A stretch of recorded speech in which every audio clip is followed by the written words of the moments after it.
Bonjour à tous. On va faire ici un exercice de statique, mais cette fois-ci, on n'a pas une charge triangulaire ni uniformément répartie, mais c'est une charge qu'on appelle trapézoïdale parce que si on regarde la forme, ça ressemble à un trapèze. Voilà. Donc, c'est une autre particularité là.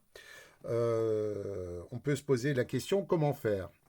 On pourrait très bien calculer la résultante de tout cet ensemble de forces. On pourrait intégrer, si on veut, faire la somme de toutes ces forces.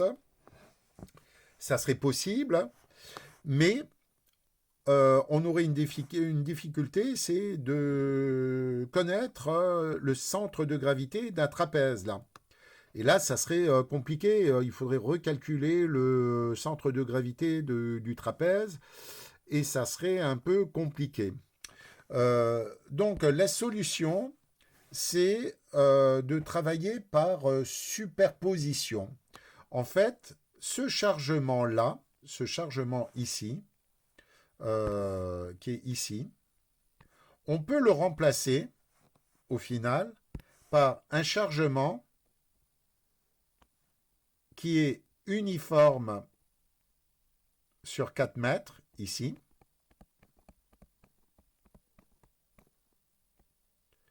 Alors ça c'est A, ça c'est B. Voilà. Plus, plus un chargement triangulaire,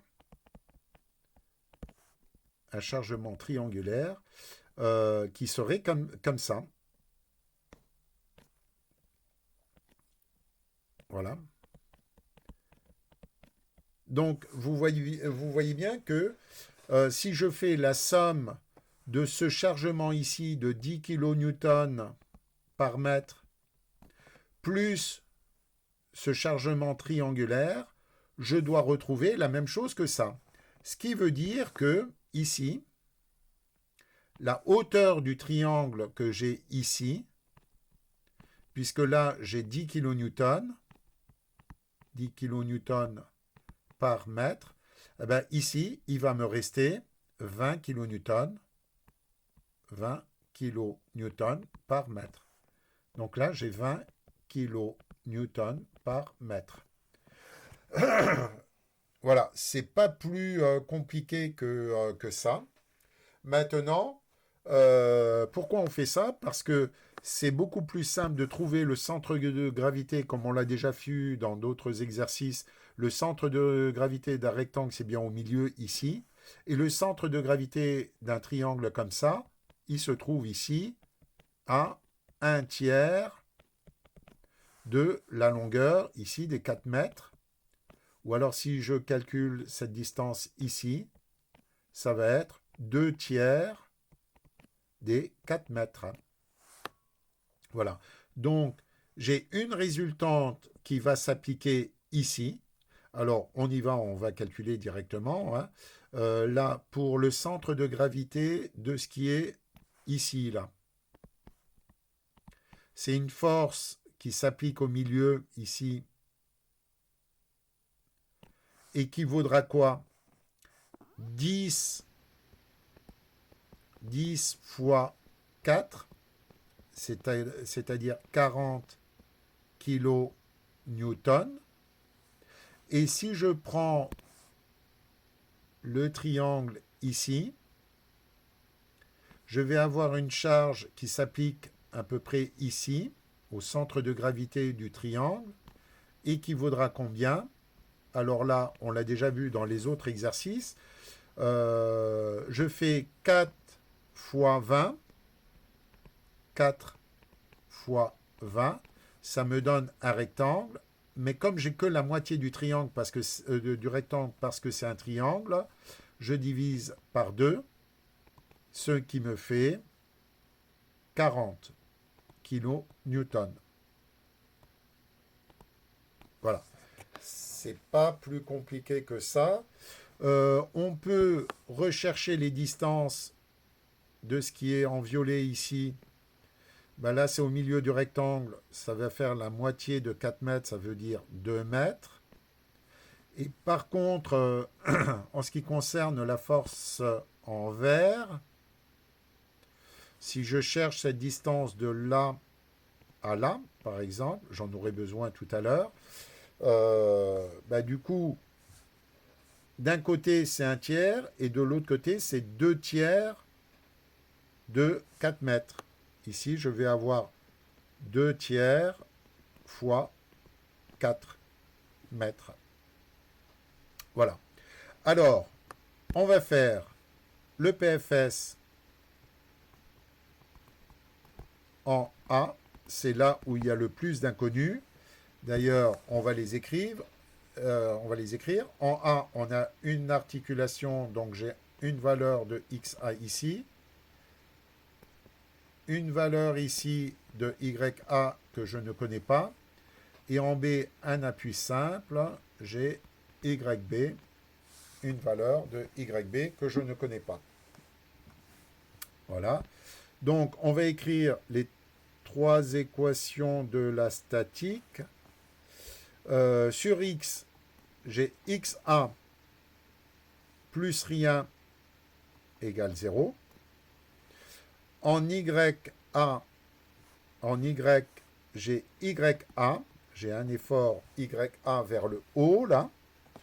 J'ai un effort vers le bas qui vaut moins 40. Et il se trouve que en vert, j'ai la même valeur ici, moins 40.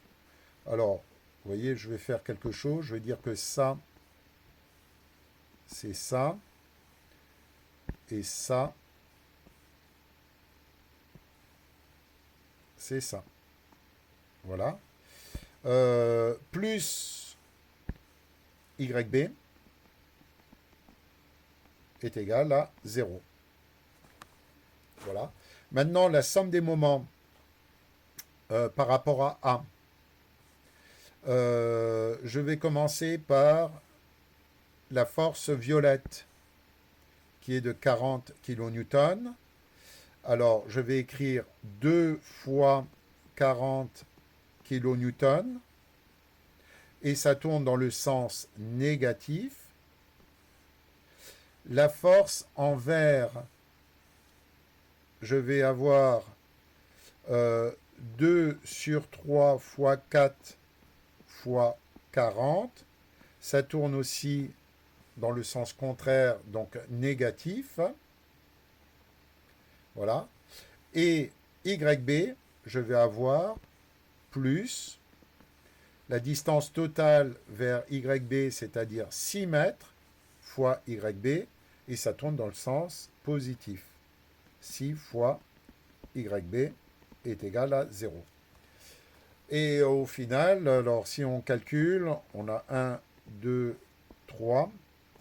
Alors, qu'est-ce qu'on va avoir? On va avoir 1 vous donne XA qui vaut 0. Après, je peux partir sur la 3.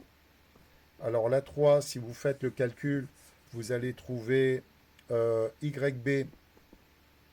Alors, vous faites le calcul, il y a des fractions.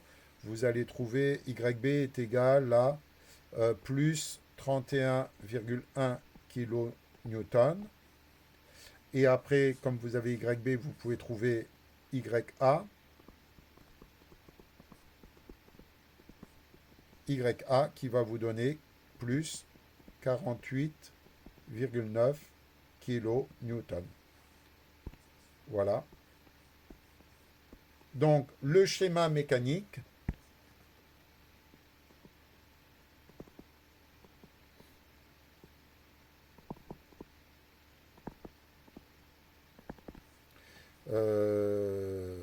donc le schéma mécanique que vous allez trouver,